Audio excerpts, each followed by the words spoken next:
तो श्वास को ऊर्ध्व गति में कैसे लाए, इसके तरीके अलग अलग तरीके हो सकते हैं। तो जो तरीका मैं थोड़ा सा जानता हूँ उसके बारे में मैं आपको बताना चाहूँ, क्योंकि जो जिन तरीकों से जो इंसान जिस रास्ते से गुजरता है उसको उसका पता है। और दूसरे तरीके भी हैं जो आप कर रहे हैं वो भी ठीक होगा, परंतु ये सब उसमें आया है। तो आसन के बारे में जैसा भी जो आप बैठते हो वो भी आसन है, जहाँ बैठते हैं वही आसन एक तरह का होता है, परंतु उसमें जो कहा है तो वो ये है कि मैं वो बताना चाह रहा था कि अमरी मूल संधि मिलाओ तापर को बायां पांव दाहिना मध्य में धरना आसन अमरियों करना, इस तरह के आसन की बात कबीर ने करी।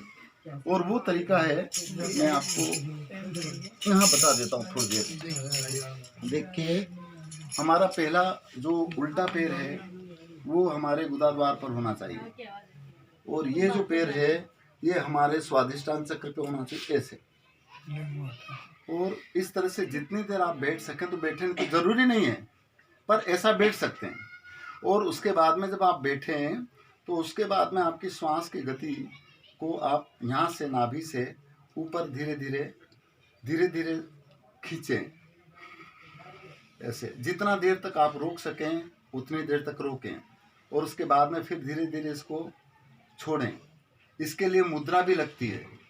तो मुद्रा में हमारी जो जीभ है उस जीभ को लोग तालु से लगाते हैं, जिसको खेचरी कहते हैं, तो उस तरह से भी कर सकते हैं।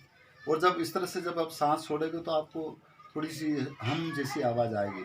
जब हमारी नाभि से श्वास उठती है तो वो हम है, और जो नीचे वापस बैठती है वो सो है। ये शब्द है, ये नाम है, जिसको लोगों ने सोहम कहा। सोहम कहें तो भी वो बात है, श्वास उठती है तो उसको लोगों ने सोहम कहा, बैठती है उसको ओहम कहा, या ओहम कहें या सोहम कहें, उलट और सुलट दोनों तरीके से बोलते हैं तो बात एक ही होती है। श्वास जब ऊपर उठती है तो हम, और बैठती है तो सो। और जब हम मुंह से सोहम शब्द कहेंगे तो वो नाम नहीं है, वो ख़त्म है, वो हमारे लेखे में नहीं लिखाएगा। जो भी नाम आपको गुरु जी ने दिया, चाहे वो राम नाम दिया हो, सतनाम दिया हो, ओम नाम दिया हो, और भी ओंकार भी दे सकते हैं।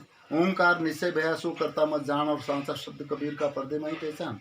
ओंकार भी एक तरह का शब्द है, और शब्द ओंकार यानी एक तरह की नाद है, जो इस तरह से बैठने पर कुछ दिनों के बाद में, अब यूँ बैठोगे तो यदि आपके पैरों में दर्द होता तो हमारा ध्यान यहाँ नहीं रहेगा, फिर वो वहाँ रहेगा कि तो ऐसा मत करो। यदि ऐसा हो करने पर यदि आपको दिक्कत होती तो कोई बात नहीं, और पद्मासन लगा करके भी आप बैठ सकते हैं। ऐसे बैठ, ये इसलिए करते हैं कि हमारी ये जो रीढ़ की हड्डी है, रीढ़ की हड्डी सीधी रहे। मेरुदंड का मतलब रीढ़ की हड्डी, मेरुदंड जो सबका रास्ता एक है, क्योंकि श्वास जब ऊर्ध्व गति से जाएगी तो सबके लिए रास्ता एक है, अलग अलग नहीं है कि ये कबीर पंथी के लिए अलग न, माय पंथी के लिए अलग न, जो भजन गाए उनके लिए अलग न, जो नहीं गाए उनके लिए अलग है, औरत का अलग न, आदमी का अलग न, हिंदू का है, कोई का अलग नहीं है, और सबके लिए एक नाम है।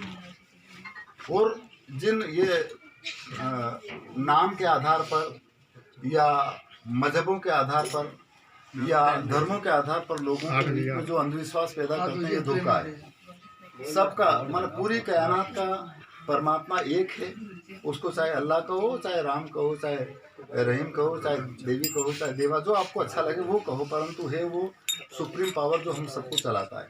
तो इस तरह से ज़रूर बैठें, जितनी देर बैठना चाहें उतनी देर बैठें, और बैठ करके कम से कम पहले हम अपनी हृदय की धड़कन को सुनने से शुरू करो। जैसे घर में घड़ी लगी थकी रहने तो वह दिन रात चले, परंतु रात में बिल्कुल उनकी आवाज़ अच्छी तरह से सुनाई दे, और दम में भी चले पर दम में सुनाई नहीं दे। तो उसी तरह से हम हाँ, तो इसलिए हम जब भी आपको बैठना हो, अपने सब कामों से निवृत्त होकर के 5 मिनट 2 मिनट 10 मिनट जितना आप बैठ सकें बैठें, और हमारे मन को यहाँ पर टिकाएं। और इसीलिए एक जगह पर कहा है कि ओंकार संतन विहार, जीवता प्राणी उतरे पार, कोटि सूर्य घट भीतर तपे, अखंड मंडल में जय जय जपे, नासिका नेत्र यदि देखना है तो यहाँ पर देख सकते हैं, क्योंकि जाने आने को रस्तो योज है। हिना घर में प्रवेश करने को सदगुरु या जो सदगुरु जो है वो सबके पास में है, अलग सदगुरु नहीं है। जैसे बहुत सारे लोग हमको सदगुरु कहने लग जाते हैं, ठीक नहीं है, धोखा है। सदगुरु वो होता है जो कभी मरता नहीं, सदगुरु वो होता है जिसमें दाग नहीं, सदगुरु वो है जिसको काटा नहीं जा सकता, सदगुरु वो है जिसको बांटा नहीं जा सकता। तो हमारी जो श्वास है, जो हमारा जो चेतन सत्ता है, उसको कोई बांट भी नहीं सकता और उसको काट भी नहीं सकता। शरीर जब तक है इसमें वो है, जब तक शरीर काम करेगा, और जिस दिन वो इससे अलग हुआ शरीर काम करना बंद। इसलिए इस बोलने की जो बोल रहा है उसकी पहचान करने की बात गुरु नानक साहब ने कही कि तू इकी कर ओळखाई है नहीं।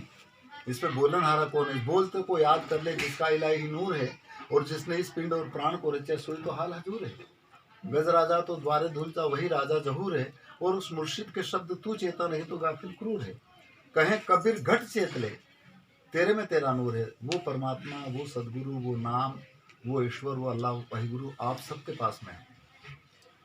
और कभी कोई कहने कि हूँ बताऊँ मारा का नहीं हमारा का नहीं, समझ लो कि वो धोखेबाज है, वो ठगो रहा है।